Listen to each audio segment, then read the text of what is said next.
Good morning. Today's Sunday, July the 2nd, 2017. Just want to make a quick video. It's about 10 o'clock in the morning. And I'm out here having my second cup of coffee of the day, of the morning. And enjoying my garden. And the birds and the bees and the flowers and the trees.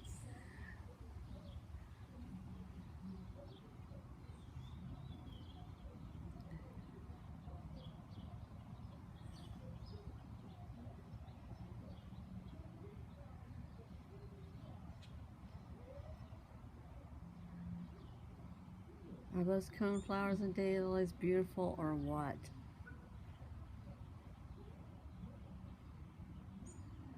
Since a daylily bloom only lasts one day, I just a minute ago went around and picked off all the dead blooms so you can see all the fresh new blooms. These blooms on these daylilies have just opened up.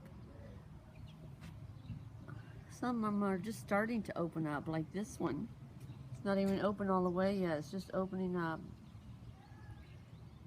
But all these blooms on the daylilies are fresh blooms that have just opened today.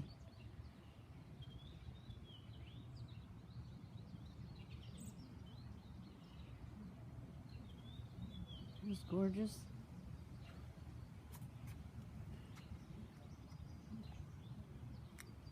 Now, speaking of what has quickly become my #1 favorite flower, the coneflowers. I mean, I love daylilies, but the blooms only last one day. And all of the blooms are usually bloomed out in a week or two, so I got the whole rest of the year, I got nothing. So coneflowers, this coneflower here is called Cheyenne Spirit. It's so unique because all the blooms are different shades of the same plant. Cheyenne Spirit coneflower. You gotta get some. It has gold and yellow, salmon, a lighter salmon, darker salmon, kind of magenta. That's all on one plant. Is that pretty or what? Well, this is a different coneflower. More of a magenta color. It looks gorgeous next to that white daylily, doesn't it? And of course, you know, coneflowers come in different heights. There's a shorter, hot orange one down there.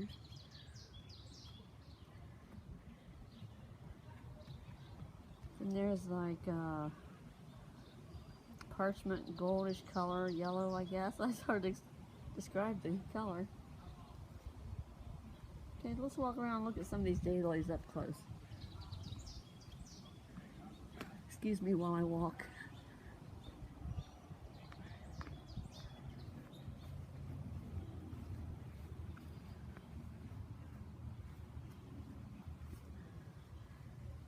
Well, there's my bird bath that I need to clean out, put some fresh water in this morning. The birds all appreciate that, especially on really hot days. Of course, it's not so hot today.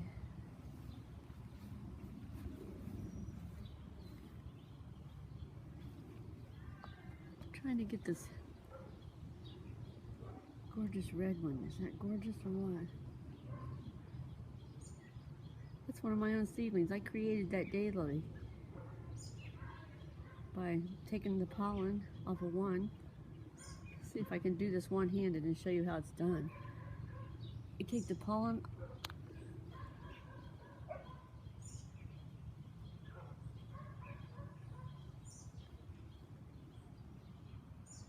here. I'm trying to get it in there. Okay, there. See, I take it off of one color, the red one. Go over here to a different color, and I would rub this. This has got pollen all over it, and I would rub it on the very end of that piston. It's kind of like a little straw. There's like millions of little pollen things there. So that has been pollinated. Now, that pollen's going to go down that tube and fertilize that daylily. So the seeds it would create then would be a cross between this pink one and that orange or orangey red one. So the seeds could produce pink ones just like that. That one's considered the mommy because that's the one that the seeds would be made on. Or the red one like the daddy. It could be short like the pink one, tall like the red one. Or what you're going for is a cross between the two. You might get a short one that's a shade of colors between that hot red and this pink.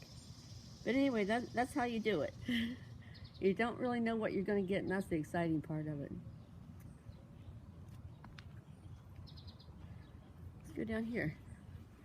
Well, this is what I call a seedling bed. These are all seedlings that they're blooming for the very first time this year. These were seeds that I got from crossing 2 daylilies, and it takes 2 years for them to get mature enough to bloom.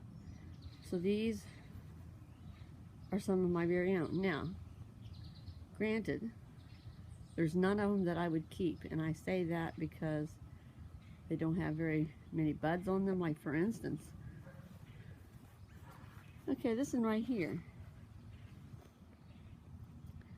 You can see down by the plant that there are 3, maybe you can't tell, but there are 3 different plants there. Now these were 3 seeds out of the same seed pod. And look how different they are. There's 2 tall ones and 1 short one. Those are all siblings. They were in the same seed pod together. So this one is too short. It's only about 14 inches tall. Definitely too short for that big of a bloom. And it only had 1, 2, 3, it only had 4 buds on it. So that means since each bloom lasts 1 day, 4 days it would be done. You know, so that's definitely not worth it, even though it's a pretty face. It's just kind of a ho-hum. Now these 2 taller ones, they're kind of alike. That one's a little bit darker burgundy. This one's a little bit lighter. But again, that one doesn't have very many buds on it, maybe 9. That's terrible. Now this one, out of the whole bed, if I'm going to keep any, it would be this one. Because look, it has 3 times as many buds as the other 2. It's a nice tall plant, maybe 2.5 feet tall, 22 inches maybe. And it's a pretty color. Isn't that gorgeous?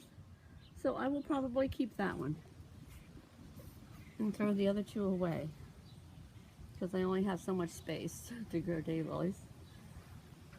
But that's kind of neat. So then there's 2 more plants that they were seeds out of the same pod. One's short, one's tall. But they're still just kind of boring, nothing special about them. So I won't keep them. Like going down here along the fence, most of these are daylilies that I created again. Now this dark burgundy one is not mine, it's Jamie Gothard's. He's a hybridizer. I bought that plant to use as a parent plant. The one next to it though is mine. I actually registered this daylily because it's so fancy. You see all those, it's called teeth around the edges, the little fringe. This daylily is called Sister Mary Joel. I named it after Bob's Aunt June Louise Payne. She was a nun in her younger years, and her name at the convent was Sister Mary Joel, so I named this daylily after her. Is that gorgeous or what?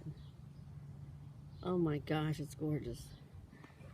It doesn't have, as you see, very many blooms on it, but it makes up for it in exotic form.